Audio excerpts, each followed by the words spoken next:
obviously I've got to ask you a little bit about Game of Thrones. How has it compared going back to shoot season 5 to those previous 4 seasons? Season 5, not just for Arya, but for the whole story, is a very strong one. And there are scenes that I've gone through and read this year for Arya's storyline and for other storylines that I'm so excited to see. And being part of such a massive kind of machine, I don't get to be on set for a lot of scenes that are shot. So just to see how they're going to do it. And I've been usually I read the scripts and I keep it to myself and then I, go on and shoot my bits. But this year, every director, I'm like, what are you going to do for this bit? This bit that's in your episode, how are you going to shoot that? What are you going to do with this? And is that bit going to be real or are you going to CG that?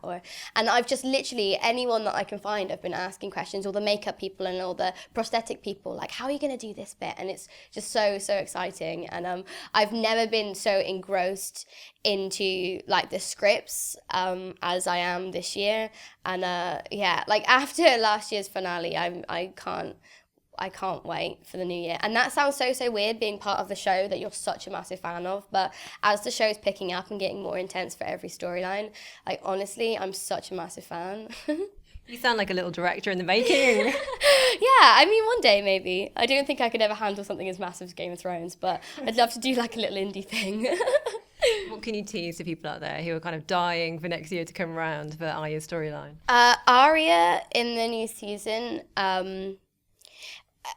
she makes a big change very early on, which is, usually you're excited for sort of episode 9 or episode 10 for your story, and there's this really great bit, but that doesn't happen till episode 7. Or this year, from episode 1, people, for me, I couldn't stop flicking for Arya's scenes, and that's really exciting when you get people's attention from the beginning.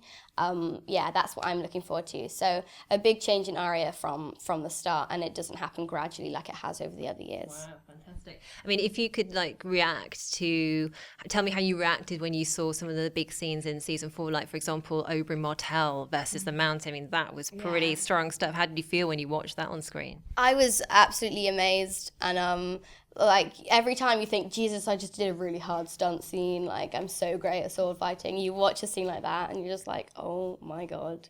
But so brilliant. And I know that day was really hard. And Pedro on set, they were shooting that in Croatia, and at the end of shooting, it was his final bit, and he ran and jumped in the ocean, and that's really cool. But totally I can see why that was a long day for the both of them. And it looked amazing, and sometimes you just so wish that you could have been there for when they shot it. But then it's also great to have that you read it on paper and then you watch it on screen and just see how it kind of infuses everything. It's great.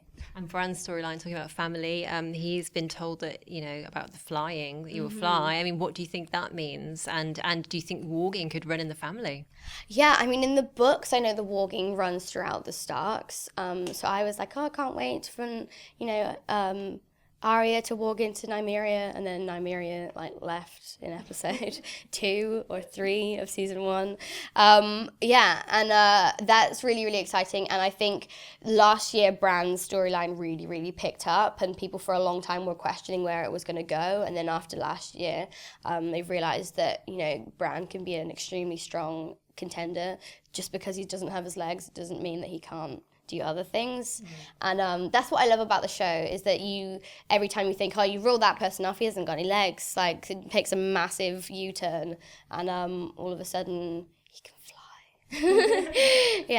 I'm excited for it all. And I think for a cast member as well, that's really exciting when you get a scene like that. You're not sure where they're going to take it, but it's going to be somewhere really great. Well, I hope so, because the Starks are really not having much luck at the moment.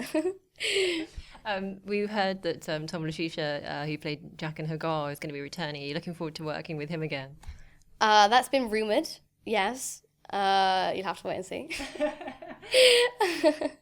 And Gendry, hopefully we're going to see him because we've missed him for a whole season, haven't we? Exactly, yeah. Joe wrote a really funny status last year, like a tweet just saying still rowing. And I love that. So yeah, Gendry's just still rowing about somewhere, but I think we will see him again. We have to see him again. He's such an iconic, you know, after episode 2 of season 3, I think, we realised a lot about him and that he's a very, very powerful person and he doesn't really know it yet. So either he's got to turn it around and, you know, use himself, or someone else is going to manipulate him.